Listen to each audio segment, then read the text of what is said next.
What's going on, guys? It is Wyatt, and today we are back working on the C10 drag truck. We have a ton of work to do today, but before we jump into it, let's go ahead and roll the intro, and I'll see you guys in a second. Y'all want some fucking cheeseburgers?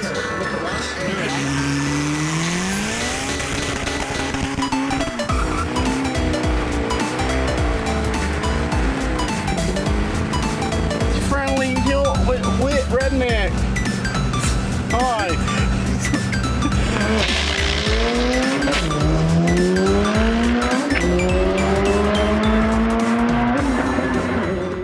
So like I said, today we have a ton of work to do on the race truck. We are starting the tubular back half, and hopefully by the end of this video, we're actually gonna have a rolling chassis that will support its own weight.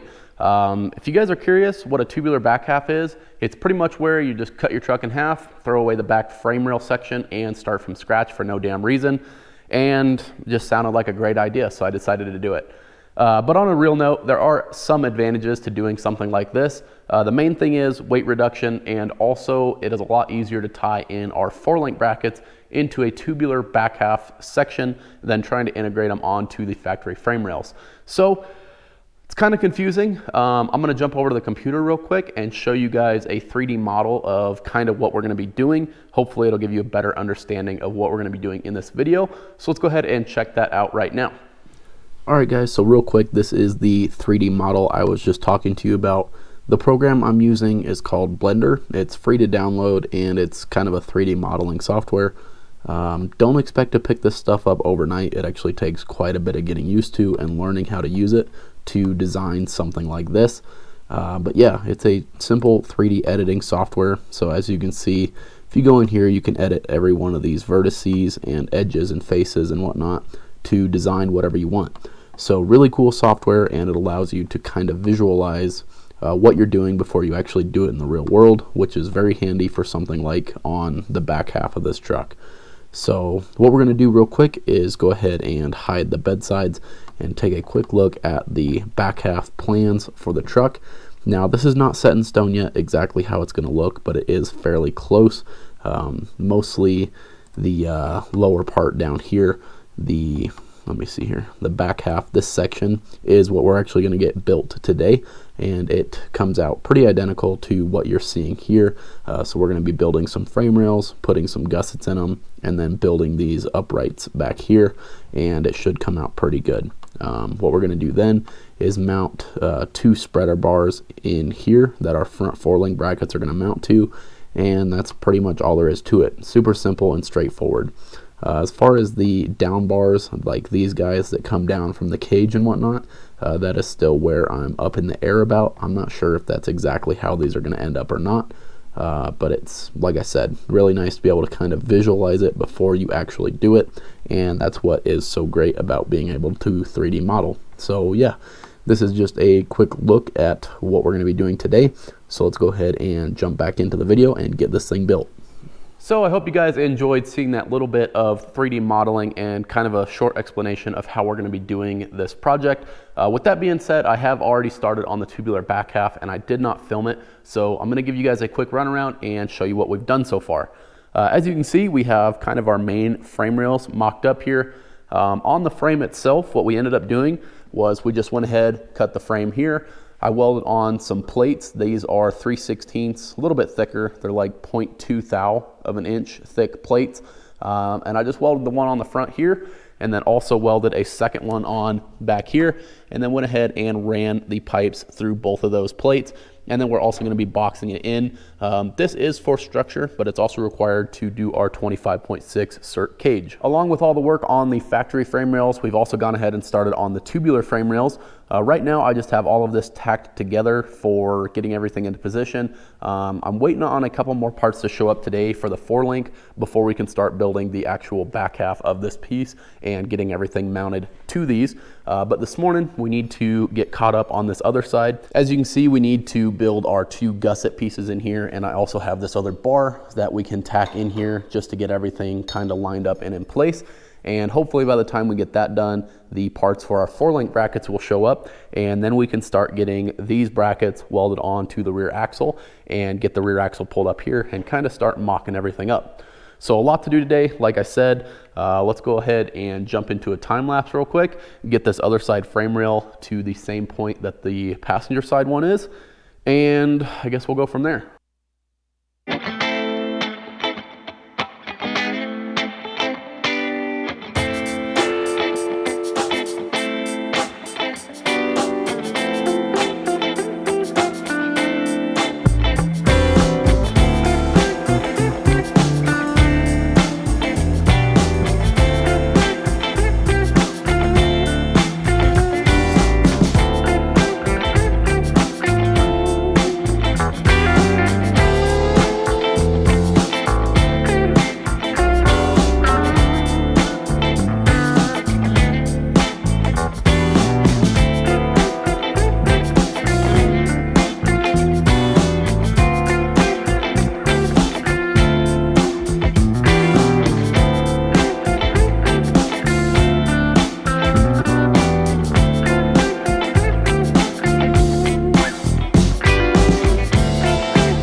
As you guys just saw, we got our other frame rail bracket made up down here. It's looking really good. We also went ahead and started to tack weld on our 4-link brackets onto the rear axle. I went ahead and held off from tacking this bottom portion of this other bracket on because I need to build a cross member for this thing real quick.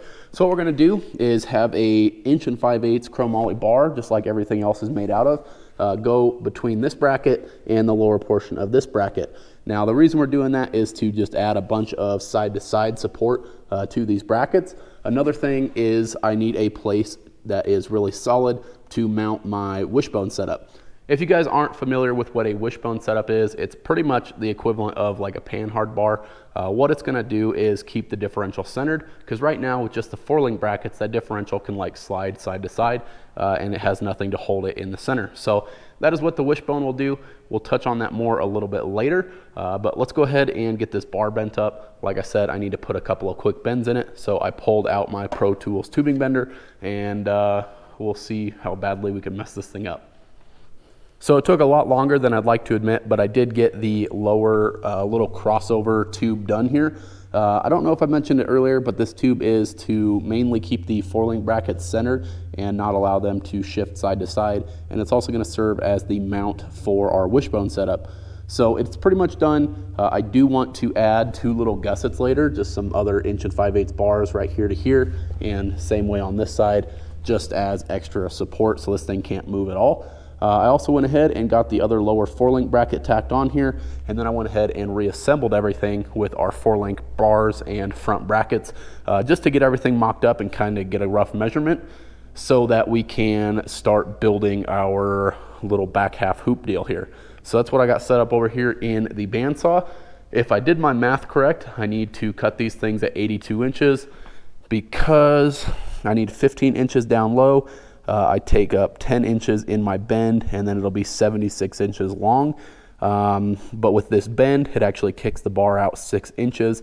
So if we go 76 minus those 6 inches that we're already gonna have from our bend, and then plus 11 inches is what it takes to make the bend, we get 81, 82 inches. So those are just rough measurements. I always make sure to add 3, 4, sometimes even 5 inches to both sides of the pipe. It's always easier to remove material than it is to add it later. So we're gonna go ahead and get that guy cut out of this pipe here. And then we gotta put 1 bend in it and it'll be good to go. Just so you guys know, that is the bar that is going to be going right in here. This one is just temporary, so it'll come out, and that new bar we're bending up right now is gonna go like this and then back over the axle, acting as our rear frame portion. So let's go ahead, get this thing cut out real quick and go from there. You know, I'm not really sure what I'm doing next. So yeah, let's get to it. What the fuck did you just say? Fucking guy. So we're making pretty good progress on the truck. I didn't film a whole lot of this, but I did get the back half section that we've been working on tacked on to our new frame rail deals. It's been fucking like 2 days trying to get this thing all squared up. Been a real pain in my ass, but it's finally close enough that I'm happy with it. There's a couple of small places that there's like a 16th-ish variance, but you know, that's gonna move once I weld everything and whatnot, so I'm not too worried about it. So yeah, the next thing we're gonna do is start welding all of this out. I'm gonna hold off on welding this bar, but everything up here, I'm gonna be doing the final welding on. So let's go ahead and get that tackled. And then once that's done, we are going to set the body back on the truck here, set the fender on it, get everything squared up, and then get our final wheelbase set so that I can weld in the bars on the frames here. So yeah, let's go ahead and get all that shit done. It's recording. Loosen that handle, that one, and then angle it so you can get a good frame. It's all you, buddy.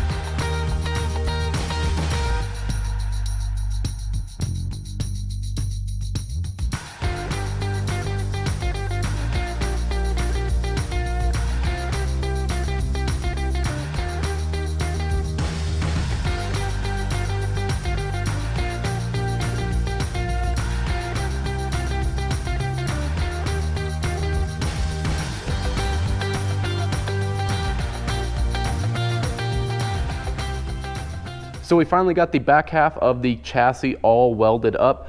It took a couple of days. I ran into some setbacks on customers' cars and I had to get the bottle of argon filled and just a whole bunch of other stuff. But it is finally done and we are ready to reinstall it on the chassis and get our final wheelbase set. But before we do that, I'll show you guys a couple of the welds real quick. Keep in mind, I'm definitely not a professional welder by any means, but these actually turned out pretty good and I'm happy with them.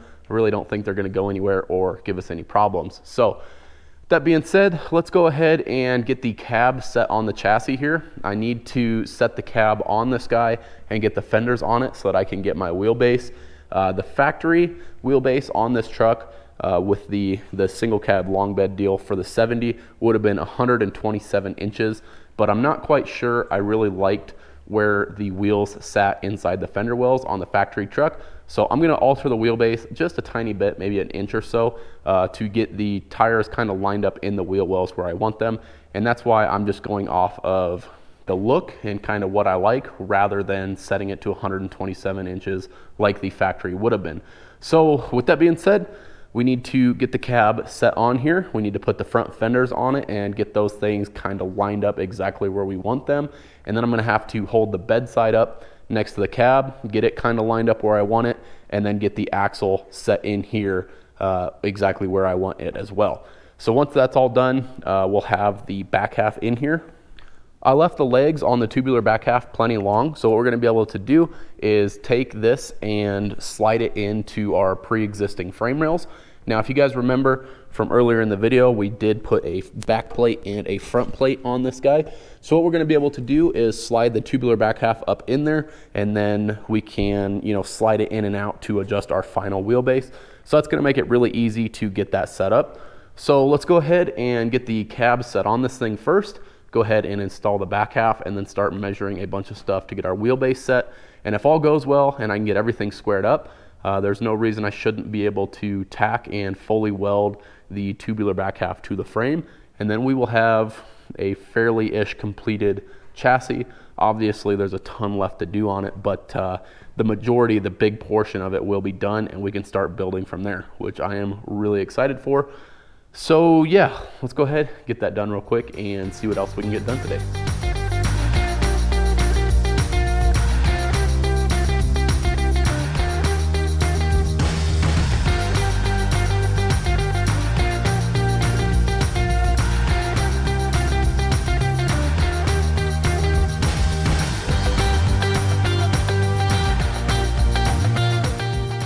Well guys, I've been sitting here fiddle fucking around with this truck for the last 2 hours, and I think I am finally happy where I have everything sitting. So if we turn the camera around, you can see the truck is pretty much how it's gonna look when it is all put together. I really like the look of it. It looks really badass. It's got the perfect ride height, and I've got the wheelbase kind of dialed in where I want it. It actually came out to about 127 3/4 of an inch, and I still have adjustment in the 4-link brackets, so I can always make them longer or shorter if I need to, but I'm trying to get it as close as I can from the get-go, so I don't have to mess around with a whole lot of that when we get to actually setting this thing up to race. So as you can see, the front tire here sits pretty centered in the wheel well. It's a little deceiving because of the kind of drop or tear drop deal that they have on the backside, but it's pretty centered. It's a tiny bit forward in the fender well, which I don't mind. I actually kind of like the look of that.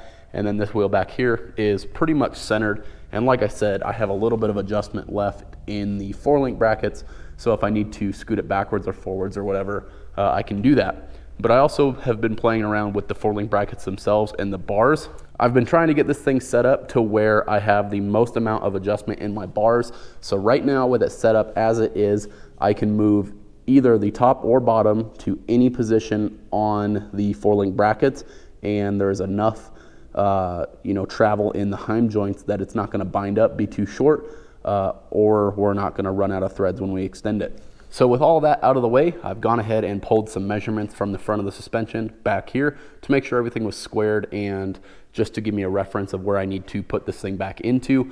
Unfortunately, we have to disassemble all of this again, as my dumbass forgot to clean off the coating on these bars. So we need to clean up all of this so we can weld it to the frame rail here. And I also need to cut off the extra length on the front of these bars so that I can weld it to the plates on the front side of this.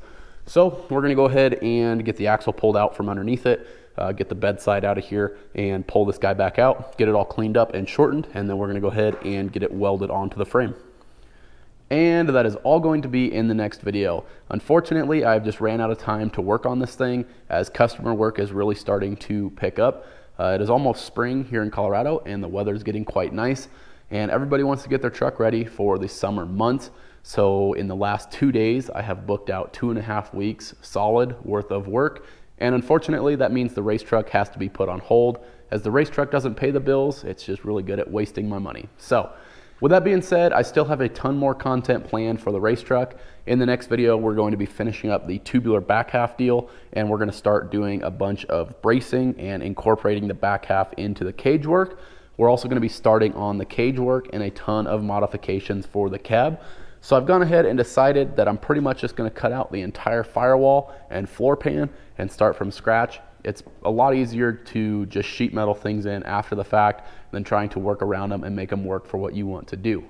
Obviously, we still have a ton more work to do on the race truck, but the goal is still to have this thing done by early June. Worst case, June, July, somewhere in there. But the goal is mainly early June to have this thing up and running. So that's going to mean a ton of late nights out here in the shop and hopefully most of the weekends working on this thing. And I'm gonna be filming every step along the way. So if you guys want to see that, make sure you are subscribed to the channel and hit the little bell icon next to the subscribe button so that you know every time I upload a video, which is, every couple weeks, maybe months, maybe days. Who really knows? With that being said, I'm going to get out of here for the night. If you guys enjoyed today's video, make sure to leave it a like down below and a comment as well. I love hearing from you guys, and we will see you in the next one. Peace.